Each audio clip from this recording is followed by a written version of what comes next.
Општинската каса на Карпош е во була од неколку милиони евра. Општината не може да го реализира предвидениот буџет за 2012 година. И тоа немаше да биде проблем доколку во Карпош изминатите години со потрошените пари нешто навистина се инвестираше, доколку Јакимовски за себе оставеше барем еден капитален објект по кој ќе го запаметеа граѓаните на Карпош. Тука е и проблемот, почитувани граѓани. Јакимовски наместо да гради, тој општинските пари немилосрдно ги расфрла по невладини организации на немо блиските партиски функционери.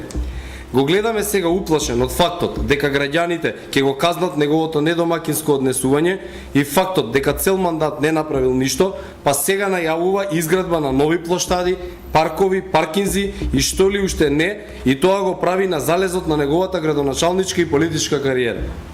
Но главното прашање е, со кои пари ќе го направите тоа кога буџетот ви е во була од неколку милиони евра? Каде бевте изминатите години да одговорите на потребите на граѓаните на Карпош? Или тогаш можеби приоритет ви беше полнењето на джебовите на вашите послушници и организирање на скапи караоке забави со парите на граѓаните? Ви останаа ли пари во буџетот за да организирате барем уште едно скапо караоке? Граѓаните на Карпош сакаат инвестиции, а не нивните пари да завршуваат во ветер и мак.